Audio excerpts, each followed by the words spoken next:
Journalism, assemble. Importing all preferences from home interface. Systems are now fully operational.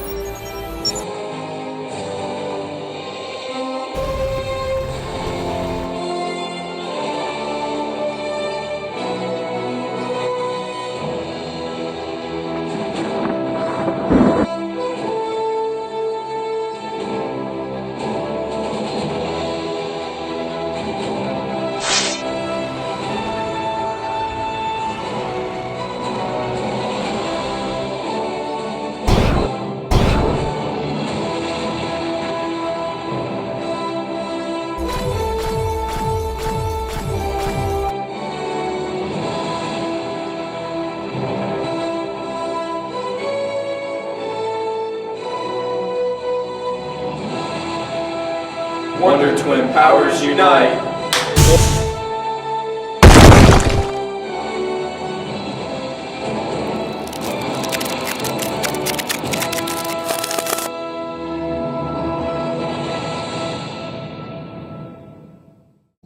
Globally, there's one suicide about every 40 seconds.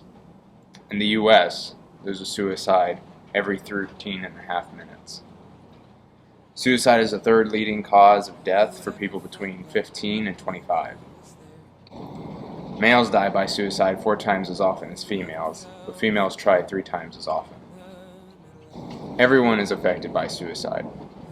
Families are torn apart, and friends never see each other again.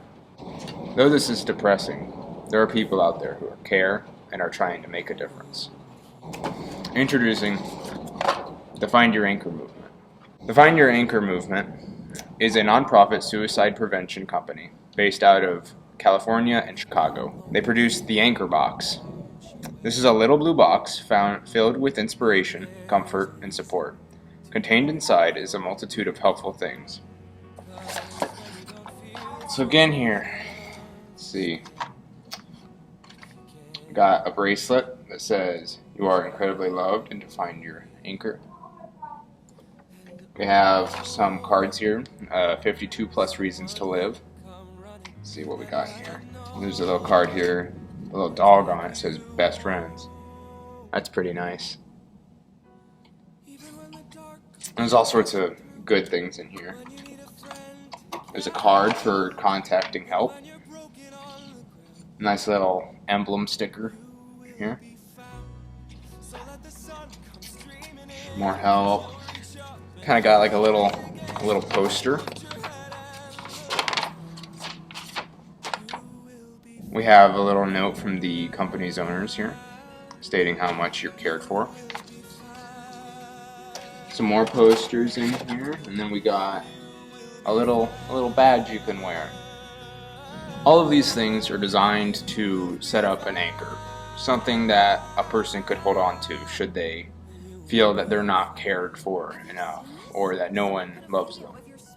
These things are meant to hold you to reality before your brain can kind of get away with thinking that nobody cares. And I mean, the great thing about these is that they are absolutely free, and they are going to be distributed in pretty much anywhere, really. So the way that these are supposed to work are that somebody that bought them from the company, which is by the way a non-profit, they place it somewhere, and somebody who needs it come and take it.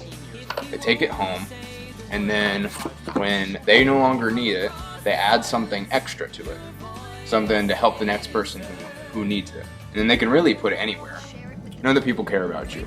There's never going to be a time around here, at the very least, that no one genuinely no one cares. Everyone cares at least a little bit that you're here. That's all from me. You guys have a good day.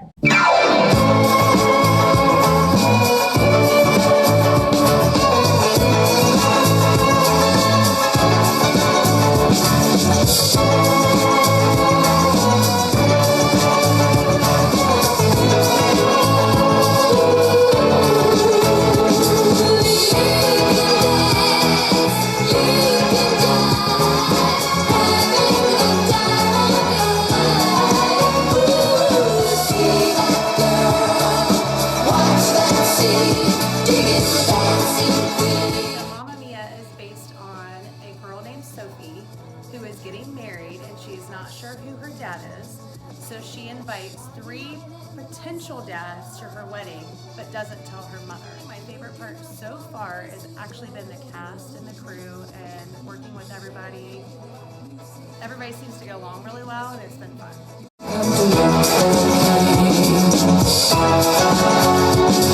I play Sophie and I'm the daughter of Donna and I'm getting married to Sky, who's Mason, who is a hunk.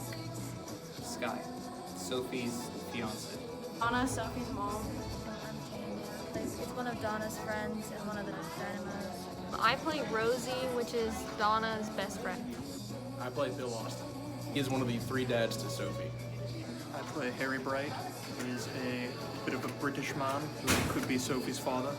I am Sam Carmichael, the hot dad.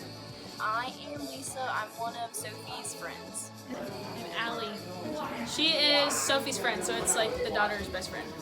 I play as Pepper. He's bar staff and he falls in love with Tanya. Eddie, he's one of the bar staff and a friend of Sky. My favorite scene is probably the wedding because I get to yell at Nate. My favorite scene would be Voulez-Vous because it's a big dance scene. Lay all your love on me, but I'm not in it. There's like a scene right at the end after the bows where we all sing Waterloo together, and honestly it's just like a big dance party and it's really fun. Probably Take a Chance. Because it's about the only song I get in the musical that I can actually sing. When I sing Our Last Summer, because I get to throw on a bunch of hippie things and that's really fun. Take a Chance on Me with Bill and Rosie.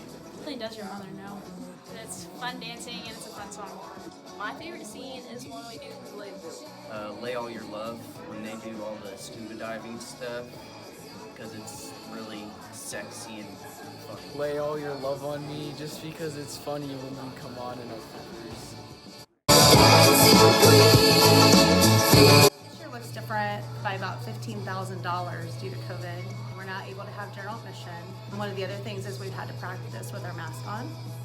And probably one of the other things that's been a little bit more difficult with COVID is that we did online ticketing and it is kind of crazy. The show is March 4th, 5th, and 6th. We're doing 3 nights, Thursday, Friday, and Saturday.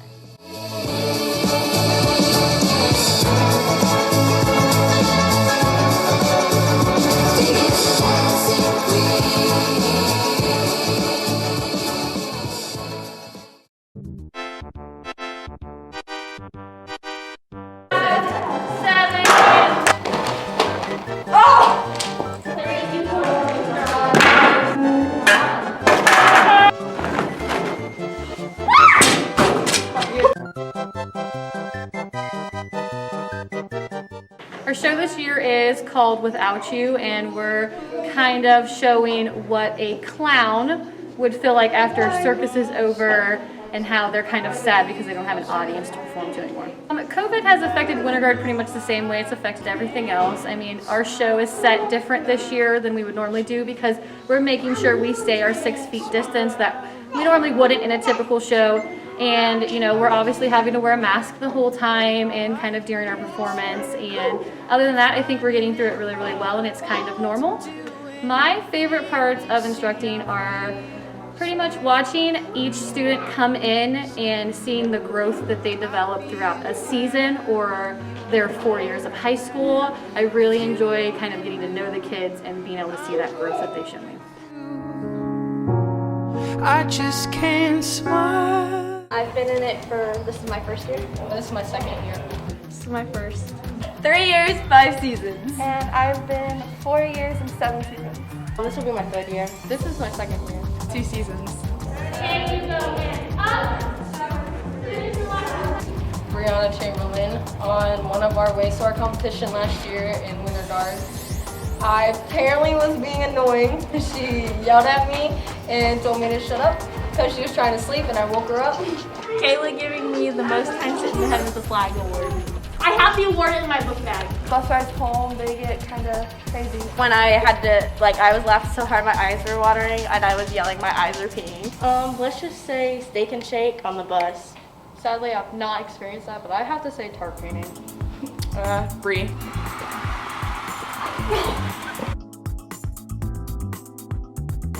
My favorite is swing flag. Mine's regular flag. Probably a rifle. Mine is saber. I like both rifle and flag equally. Flag. Saber. Rifle.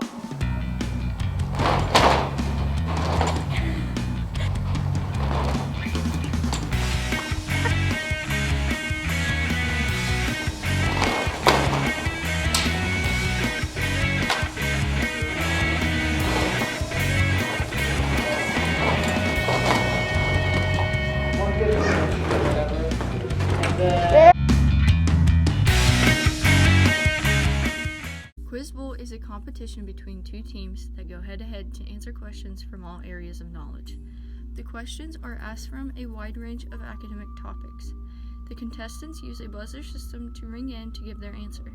Let's go find out some more.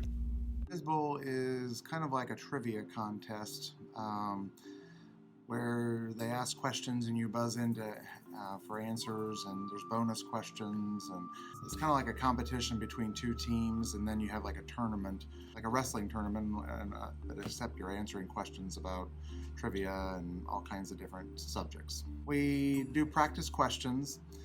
We also independently look up different topics everybody might be interested in, or that we need somebody who's interested in that, or maybe it's a weak area and then they look up those kinds of things on the internet by themselves. We just started it, and I had done it at a previous school.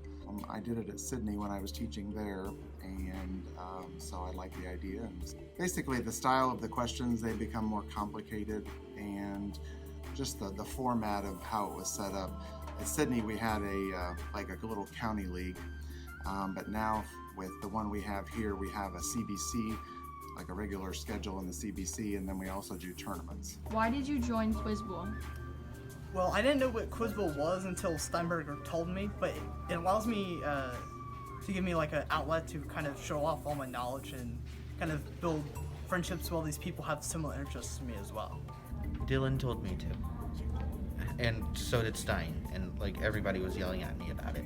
I joined it because the team needed members, and I thought I was pretty decent at certain aspects of it. To show off kind of how much I know and test my knowledge. Well, I know a bunch of useless crap, so I thought maybe I could use it for something.